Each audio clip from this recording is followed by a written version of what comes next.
వ్యాధుల చికిత్సలో కొత్త మార్గాలను అన్వేషిస్తున్న శాస్త్రవేత్తలు తాజాగా విటమిన్ B3 పై ఆశాజనక పరిశోధనలు చేస్తున్నారు. ముఖ్యంగా మెదడు క్యాన్సర్లో అత్యంత ప్రమాదకరమైన గియోబ్లాస్టోమా చికిత్సలో ఇది రోగనిరోధక వ్యవస్థ పనితీరును మెరుగుపరుస్తుందని ప్రారంభ అధ్యయనాలు సూచిస్తున్నాయి. అయితే ఇది ఇంకా ప్రయోగాత్మక దశలోనే ఉందని, వైద్యుల పర్యవేక్షణ లేకుండా అధిక మోతాదులో విటమిన్ B3 సప్లిమెంట్లు తీసుకోవద్దని పరిశోధకులు హెచ్చరిస్తున్నారు.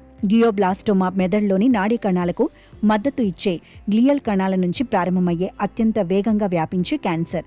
పెద్దల్లో కనిపించే అత్యంత సాధారణ ప్రాణాంతక మెదడు కణితుల్లో ఇది ఒకటి. ప్రస్తుతం దీనికి పూర్తిస్థాయి చికిత్స అందుబాటులో లేకపోయినా శస్త్రచికిత్స, రేడియేషన్, కీమోథెరపీ ద్వారా కణితి పెరుగుదలను నియంత్రించడానికి, లక్షణాలను తగ్గించడానికి ప్రయత్నిస్తారు. ఈ నేపథ్యంలో విటమిన్ B3ని సాధారణ చికిత్సలతో కలిపి ఇస్తే ఫలితాలు మెరుగుపడతాయా అనే అంశంపై పరిశోధనలు కొనసాగుతున్నాయి.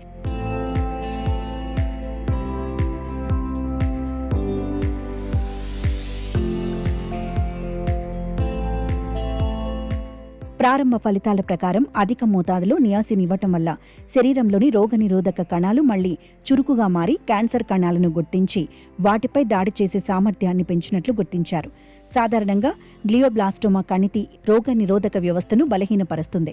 దీంతో శరీరంలోని రక్షణ కణాలు క్యాన్సర్ కణాలను సమర్థంగా ఎదుర్కోలేవు. అయితే నియాసిన్ ప్రభావంతో ఈ రోగ నిరోధక కణాలు తిరిగి చురుకుగా మారి క్యాన్సర్ కణాలను నాశనం చేసే పనిని ప్రారంభించినట్లు పరిశోధనలో వెల్లడైంది. విటమిన్ B3 లేదా నియాసిన్ మాంసం, చేపలు, పల్లీలు, ఇతర గింజలు, సంపూర్ణ ధాన్యాల్లో సహజంగా లభించే ముఖ్యమైన పోషక పదార్థం. ఇది ఆహారాన్ని శక్తిగా మార్చడంలో, కణాల ఆరోగ్యాన్ని కాపాడడంలో కీలక పాత్ర పోషిస్తుంది. ఇప్పటి వరకు చికిత్స పొందిన తొలి 24 మంది రోగుల్లో 82% మందికి 6 నెలల తర్వాత కూడా వ్యాధి మరింతగా పెరిగిన ఆనవాళ్లు కనిపించలేదు. గత అధ్యయనాలతో పోలిస్తే ఇది మెరుగైన ఫలితంగా పరిశోధకులు భావిస్తున్నారు.